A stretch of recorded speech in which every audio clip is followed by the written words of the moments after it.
Alright, I've got my plow hooked up here. I ain't got it set up yet, but we'll talk about the old plow a little bit. This is actually, if I'm not mistaken, is a Ferguson plow. It was made before him and Massey, before Massey and Ferguson merged. So this is actually a Ferguson plow. It has, this part numbers on these. I've seen some of the part numbers on that wheel back there. And it's actually, Massey picked up his part numbers and run with it. There was basically 2 or 3 or 4 back when there was tractors were really starting to come on. And I truly believe that Harry Ferguson was the smartest of all of them. He's the one that come up with the 3-point hedge and how it works and in the draft control. And what that means is this plow through the soil. If it hit a root or a rock or soil got extremely hard that it couldn't plow it, as it's in the ground, it would want to tip this plow forward and put pressure on this top member here. Well, then this top member fastens into a big ram in here with a big spring that will operate to lift and raise this plow out of the ground.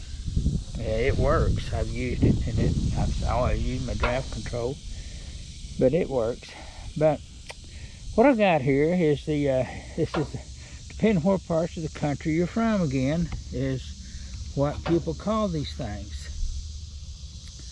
Some people will call these turning plows, and there's a reason for that. And some people call them bottom plows, and there's a reason for that. A turning plow just turns the soil over,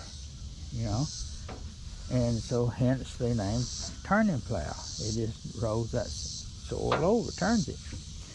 And then some people started calling them bottom plows.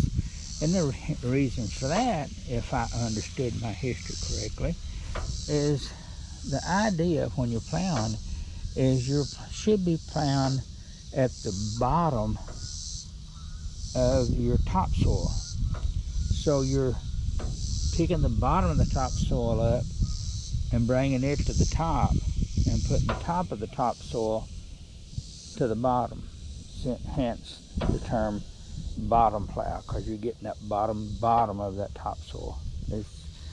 And then it comes to the number of plows. There's just 2. If I'm not mistaken, anybody can correct me on this, if I'm not mistaken, these are actually called a moldboard plow. And if I remember right, this part of the plow here, this big wing here, is called a moldboard. And so it was named a moldboard plow. Now, if you want to get more technical with this one, it's a 214 moldboard plow. Now, you say, well, why is that? Two plows, and the width of a furrow this plow will do is 14 inches. And the way you measure that is from the outside of one beam to the inside of the other. And that measurement is how wide a swath, as you can look, you plow here, this point is going to be right in line with that beam, and the wing out here is right in line with that beam.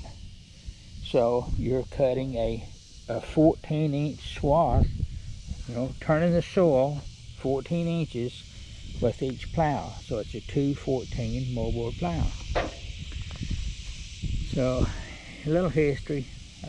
I may be wrong. That's just what I can remember reading and understanding about this plow. But it's a good little old plow. It's been repaired down here. Somebody's welded a spot on it. Probably been pulled 1,000,000 miles. It's an old plow. Like I say, it's when Harry Ferguson wanted to retire, quit, he sold out to Massey. And at the time, Massey was he had bought out a fella named Harris, and they was making a tractor named Massey Harris. And he made, when he bought Ferguson, for the first few years, they called Massey Harris Ferguson. and then they dropped the Harris, and it was just a Massey Ferguson then. Mr. Ferguson, Harry Ferguson, if I'm not, in my opinion, he was probably smarter than any of them out there. He designed the hydraulic system, got a pump in it. He designed this thing, how it works, with the draft control, so it was more safer. And yeah, I think he was a pretty smart gentleman. But now then, we'll take a little break here and let me get down here.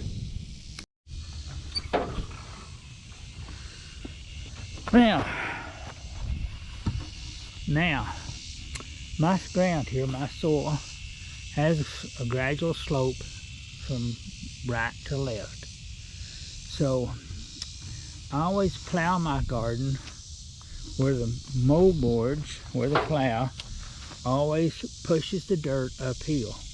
Now, some people will start in the middle of your garden and they'll run a strip, then come back and run it this way. And they're piling that dirt up in the middle. And then pretty soon you've got a big hump of dirt out here in your garden. I've run into this, I've done this.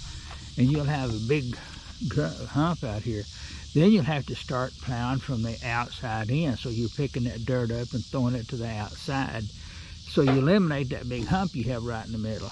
I've done that. I mean, I've done it. But I've learned that if I take my plow and I plow one direction, start over here on this side, and I plow one direction, and I throw my dirt to the right. Now, the reason for that is it's good old gravity. Gravity will pull that dirt back down to where it needs to be, and it'll be okay. But if you don't, pretty soon you'll have a big ditch on each side of your garden where you pile that up. And so I always just plow it this way, plow one time, I plow down through here, come around, plow my next furrows. And each one of these are 14 inches.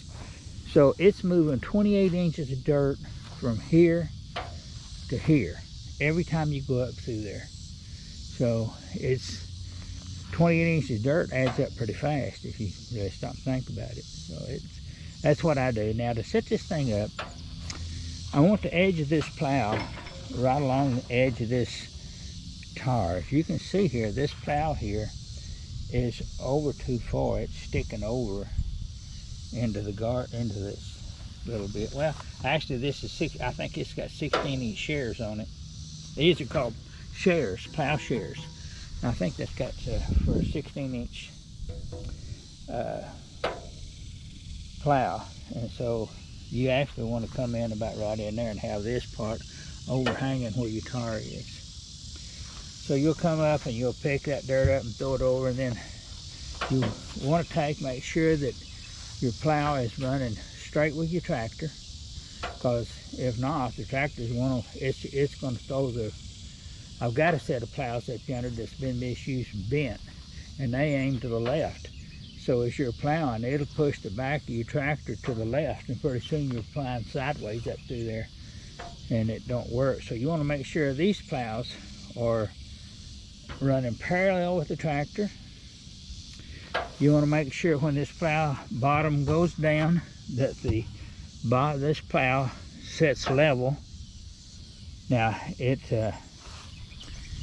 will have to make some adjustments to this thing, because you make this first plow with this tar here is on top of the soil. But when you come back in the next round, that tar then is going to drop down in the furrow that this one made.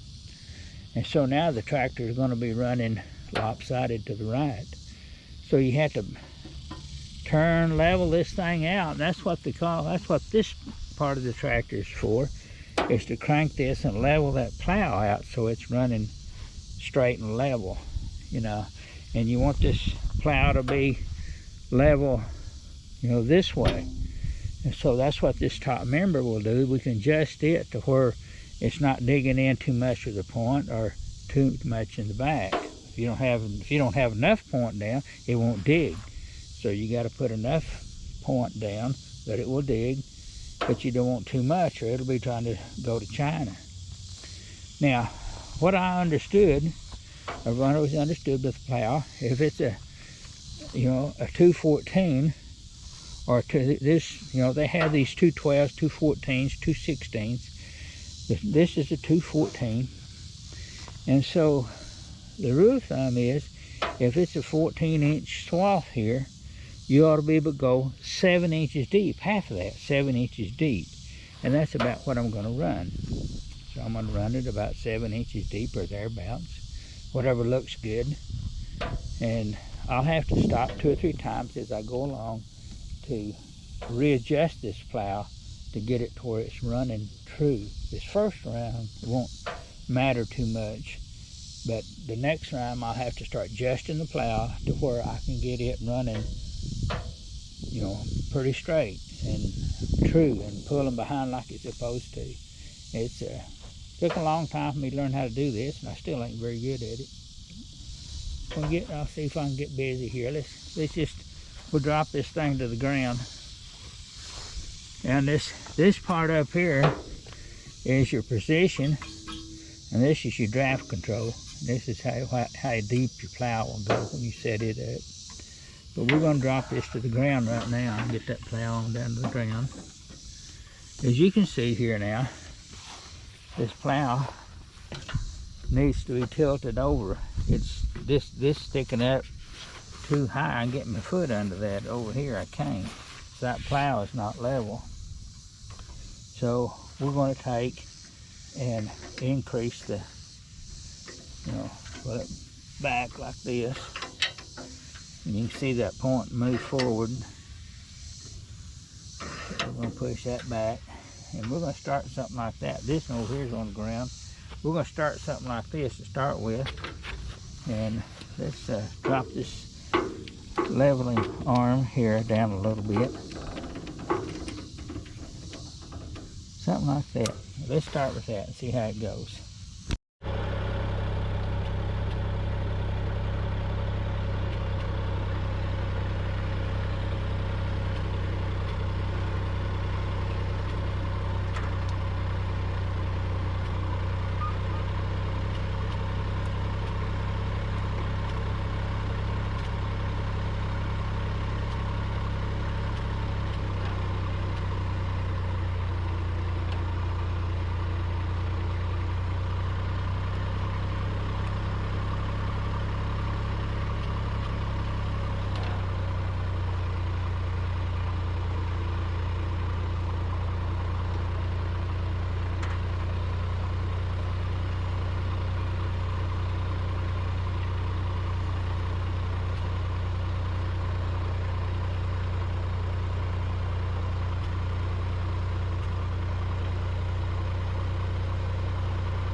Well, we got it all plowed.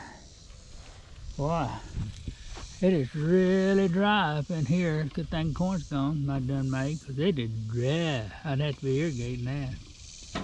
It's so hard that I had a hard time getting the plow in the ground.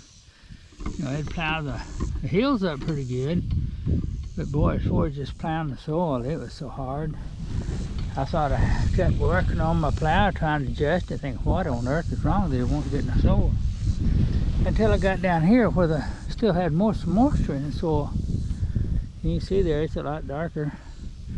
The boy, that plow would drop as far as I wanted to try to plow with it. It'd be more than what the little tractor wanted to pull at times. But yeah, it's hot and it's dry. We need rain bad. Good Lord needs to bless us. Alright, now, as you can see, this is really rough. And I'll have to smooth this out. And the best way to smooth this out was with a disc harrow. Now, I don't know if I'll do that today. I may have to wait tomorrow to do that. That's getting pretty, it's 11 o'clock. It's starting to get pretty warm here now. So I think I'll put that off until tomorrow. And we'll run the disc harrow over and get this smoothed out.